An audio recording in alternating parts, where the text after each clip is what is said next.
This is C-SPAN's First Ladies in Their Own Words podcast, listening to the voices of 8 modern First Ladies. We begin with Lady Bird Johnson, the 36th First Lady of the United States. Born Claudia Taylor in 1912, Lady Bird grew up in Texas and married Lyndon Johnson, a young congressional aide with big ambitions, in 1934.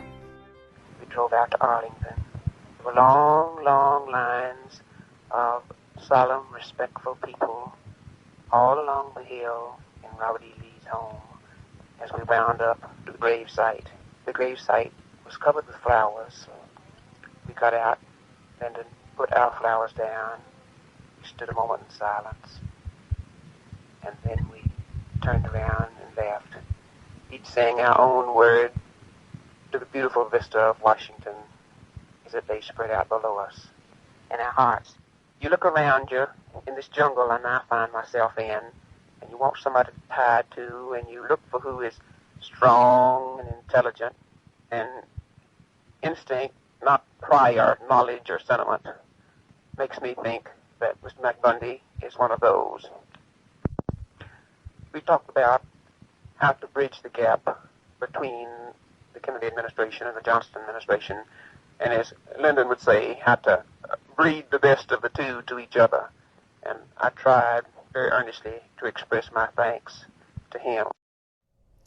That was Lady Bird Johnson from her December 1st, 1963 diary recording after visiting President John F. Kennedy's grave. Just days after his assassination, Lady Bird was confronting a new life as First Lady of the United States.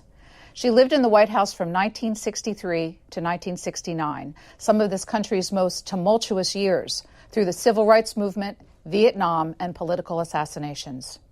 You'll hear her in her own voice how she experienced that time, featuring footage from C-SPAN's video library. Wednesday, January the 8th, State of the Union, was one of those days that you have the feeling that everything that's gone before, the last 2 weeks at any rate, was leading up to, working up to. So must Sir Hilary have felt when he at last reached the top of Mount Everest, because it seemed like to me we had a long, long rope stretched up a high mountain, and day by day we'd been pulling and hauling, and this finally was the day that we either came to the top and fell on our face, or stood up and planted the flag.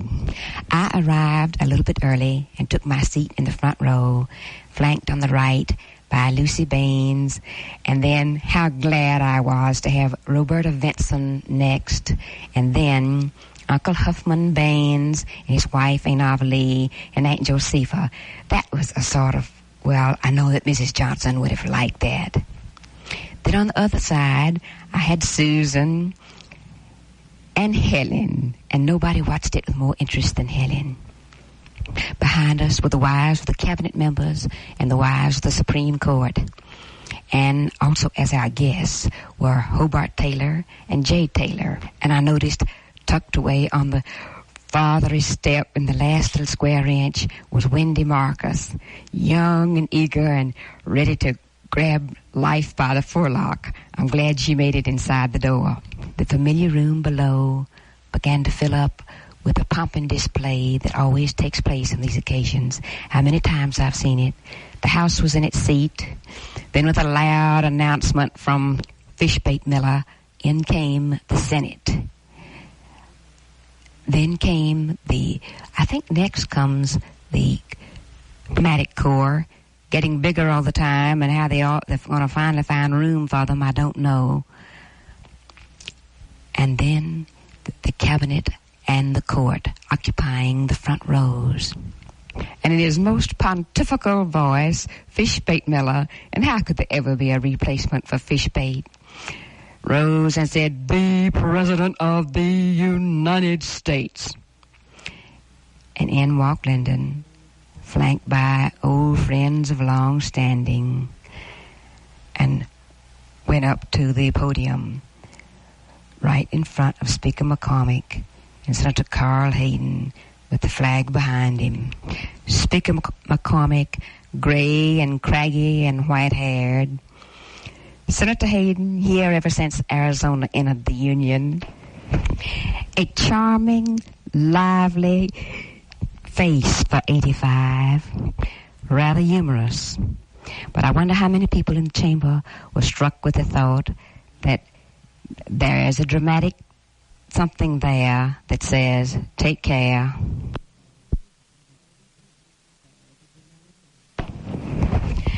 My favorite line was actually about the first. I will be brief, for our time is necessarily short and our agenda is already long. And then there was a line about, it can be done by this summer. I want it done in order so that the House and the Senate will look better to the nation as much as I want it to be done for Lyndon's good and the Democratic Party's good. By all odds, the most important thing to me in the speech was where he said, this administration here and now declares unconditional war on poverty in America. I asked this Congress and all Americans to join with me in that effort. There was a pretty heavy accent on education, on retraining, on health. I like that line, about $1,000 invested in salvaging an unemployable youth today can return $40,000 or more in his lifetime. Throughout his political career, Lady Bird was one of President Johnson's most trusted advisors, which you'll hear in this telephone call with President Johnson on March 7, 1964. Lady Bird gives the president her candid critique of his speech and press conference about Vietnam and the pending Civil Rights Bill. President Johnson taped all of his Oval Office telephone conversations. You want to listen for about 1 minute to my critique, or would you rather wait till tonight? Yes, ma'am. I'm willing now. I thought that you looked strong, firm, and like a reliable guy. Your looks were splendid. The close-ups were much better than the distance ones. Well, you can't get them to do it. Well, I would say this. There were more close-ups than there were distance ones. During the statement, you were a little breathless, and there was too much looking down, and I think it was a little too fast. Not enough change of pace. A drop in voice at the end of sentence. There was a considerable pickup in drama and interest when the questioning began. Your voice was noticeably better, and your facial expression was noticeably better.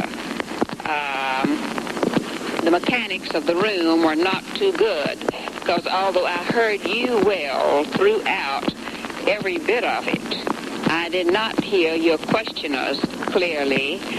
Well, the questioners won't talk. Some of them you could hear, but in generally you could not hear them very well. Every now and then you need a good, crisp answer for change of pace, and therefore I was very glad when you answered one man. The answer is no to both of your questions. I thought your answer on Lodge was good. I thought your answer on Vietnam was good.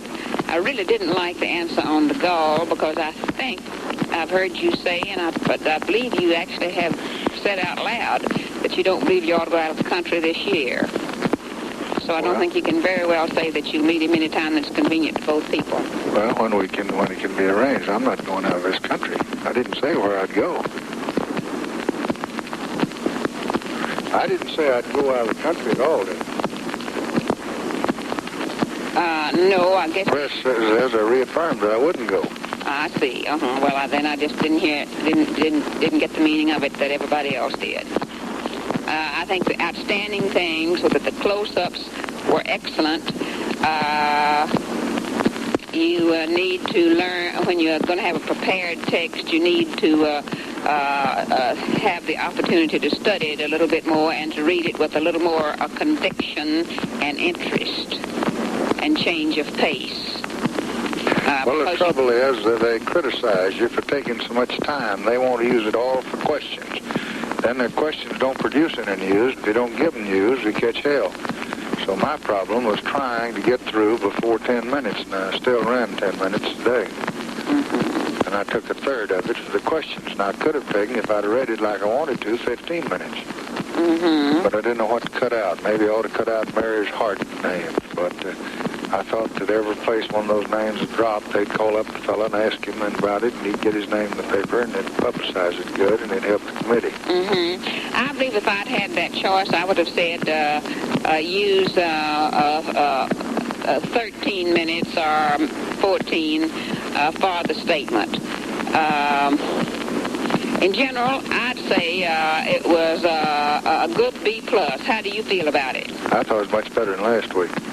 Well, I heard last week, see, and didn't see it and didn't hear all of it. At any rate, I felt sort of on safe ground. I mean, like you had sort of gotten over a hump psychologically and in other ways. It'll be interesting to hear everybody else's reaction. And the Thornberrys anyhow are waiting a reasonably early dinner with us. And I got my 10 o'clock date, and you do anything you want to about getting another couple or two to eat with us. And let me know, and I love you very much. Okay, bye. Bye.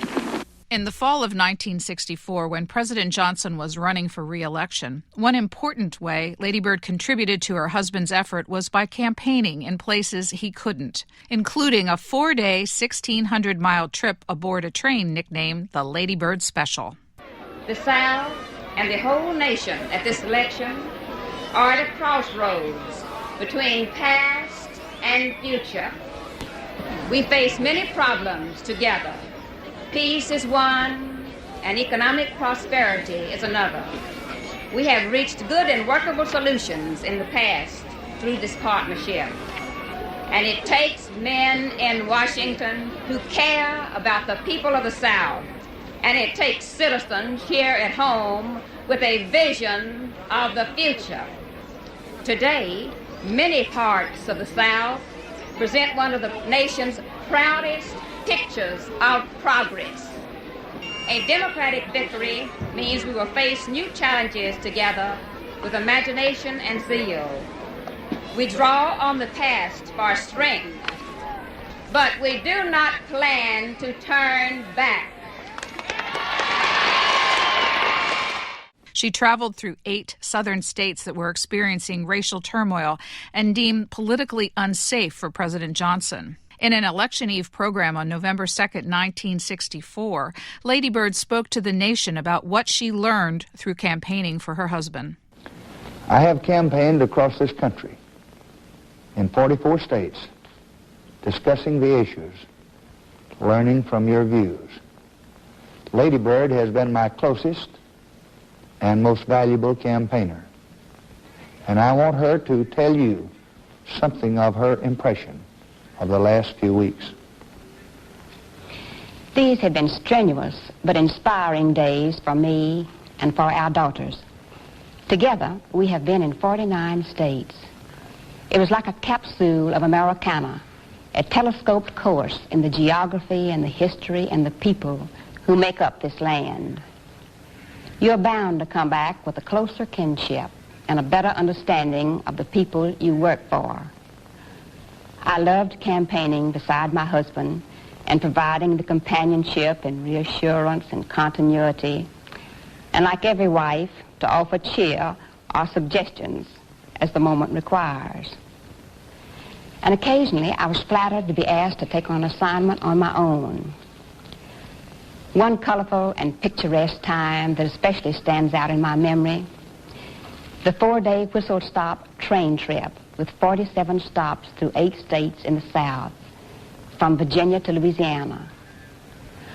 I remember so well the intent, leather-faced farmers, the little boys hanging off the boxcars, the woman who told me she had gotten up early and milked 20 cows before coming to the depot. I can never forget them. That was the kind of country where I grew up. But the important thing about it was it showed the intense interest of the people in their government. There are many things the traveler, even the hurried campaign traveler, learns. You see what a diverse and strong and wonderful country this is. And I know I am better for knowing it better.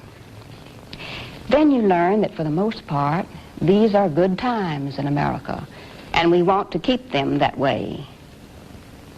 and you learn that first in the hearts of most of the citizens of this country is the desire to keep America strong and to keep the world at peace.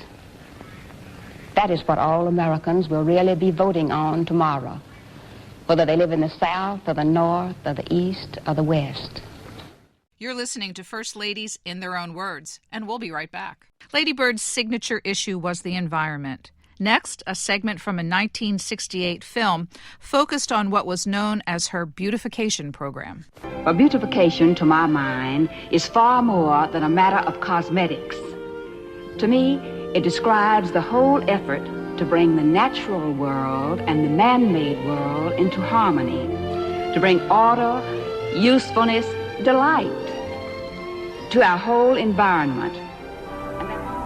Dredged out of the historic Potomac some 50 years ago, Columbia Island is a gift of nature and man.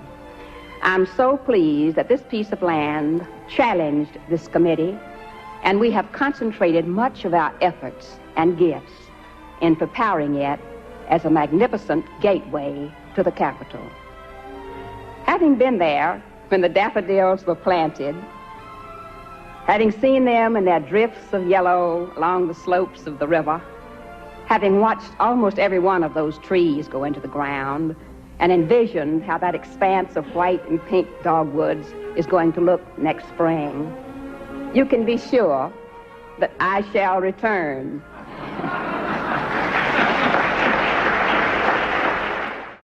You're watching American History TV, where you're listening to Lady Bird Johnson in her own words. In March of 1968, as the Vietnam War raged on, LBJ announced that he would not seek re-election. That year, Lady Bird opened up the White House, as had her predecessor, Jacqueline Kennedy, to the American public via television cameras. This was recorded by the White House Naval Photographic Center. Many years ago, when I was the wife of a brand new Texas congressman, I snapped photographs outside these iron gates. I never imagined that one day I would live on the other side of that fence. Like many tourists, I had the distinct feeling that this house belonged in part to me. I think that's a feeling that everyone who visits here shares. Just like the thousands who come here each year, I was impressed by the majesty of the great staterooms on the first floor and was proud of the stream of history that ran through each of them. What the passerby doesn't always realize is that there are two sides to the White House. The official side that remains in the public eye, and the private side that the public rarely sees. The living quarters for the president and his family.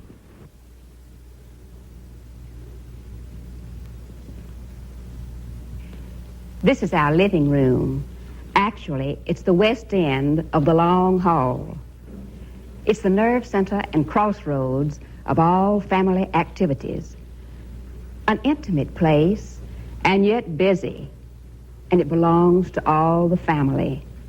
Psychologically, when you cross that threshold, you feel that you're at home, that you're inside your own house. You can put on a robe and slippers and curl up with a good book. We gather here on all the climactic occasions, such as the immediate moments following the State of the Union message or another major address to the nation. We usually invite those who worked on the speech or who had contributed to the event. On those nights, this room has been filled. It has the same electric quality of a Broadway opening. After the performance, you're anxious to hear the reviews. Although we've had some thrilling successes and high moments of pride, there were some chilly moments too. But happy or painful, this is where the initial public reaction is seen by the president. And this is where his family shares this experience. This room is also a listening post for the tone of the day. When we have no engagements in the evening, I come in here with some of my work that isn't so demanding and wait for Lyndon to come home from his work. You can see his office from here. The lights may be on until 8 o'clock, or maybe 9 o'clock or 10 o'clock. Sometimes he doesn't come home to dinner until after midnight. It's not very far for a man to commute, but in terms of his responsibilities, there's a great distance from here to there. I recall being up here as Linda brought in her latest acquisition for her old book collection, and Lucy emerged from the kitchen with a pan of brownies she'd made, and at the same time knowing that Lyndon was down there only a few yards away. But the tensest nights of all are the lights on in the cabinet room and the television vans on Executive Avenue. Perhaps it was the crisis of the Gulf of Tonkin or the Middle East in June '67. But sooner or later, the lights will go out, and then in a few moments, I will hear an eager voice down the hall call out, "Where's Bird?" And then I know he's home, really home. Like the living room in any American home, this room has its personal touches. Bookshelves that reflect the individual interests of the family, old and treasured friends. One of the things that I am proud to leave as a reminder of our time here is the addition to the White House permanent collection of paintings. Thomas Sully's portrait of Fanny Kimball is sheer romance, and I love it. This is our most recent acquisition for the permanent collection, Robert Henry's Gypsy Girl.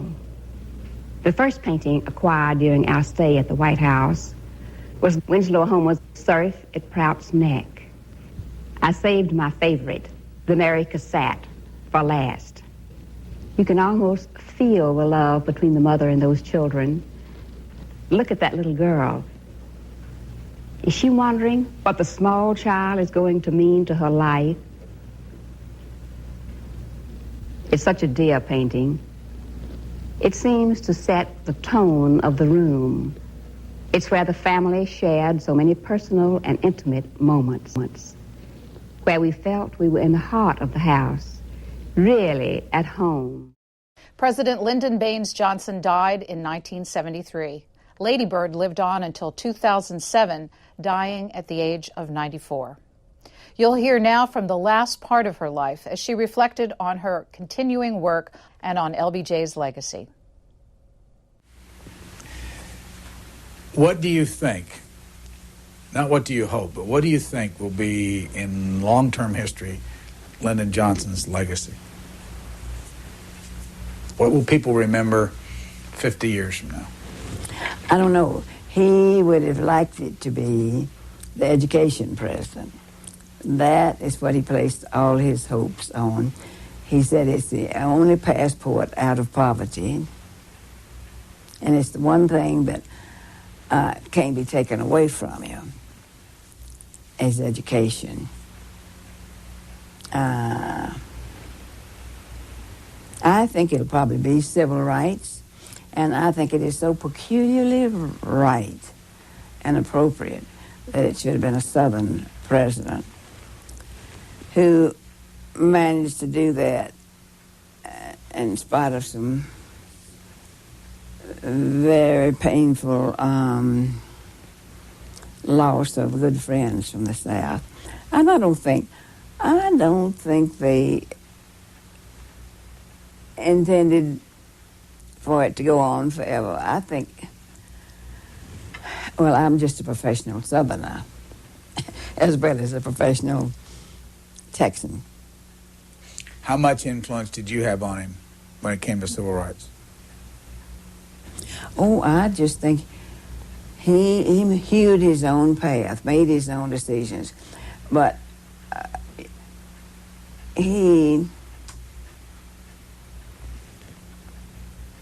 I think we all knew it was going to happen someday.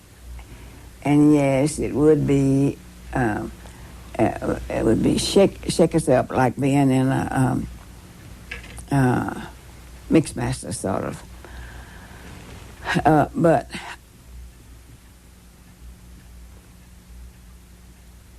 I think it will be over top education. Where's Vietnam going to fit in? As a wretched obstacle along the way which he couldn't solve, couldn't escape, couldn't shake off. When did you see him at his lowest?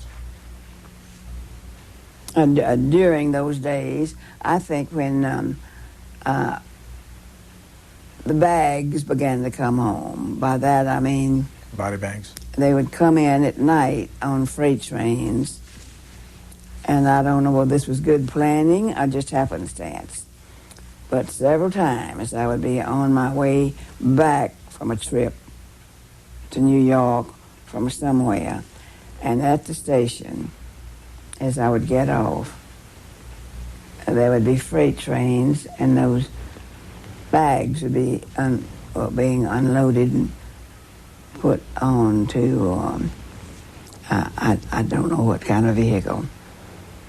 And that, I knew what he was doing, and I knew I couldn't help him. Did you try to help in any way? Yes, of course. What would you do?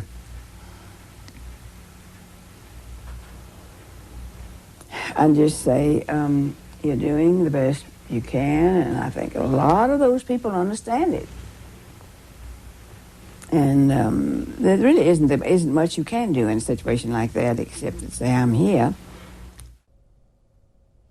Thank you for joining us on American History TV for this special look at Lady Bird Johnson in her own words. Next week, you'll hear from Betty Ford, who was seen as a thoroughly modern and candid First Lady. American History TV's First Lady series is also available as a podcast. You can find it wherever you get your podcasts.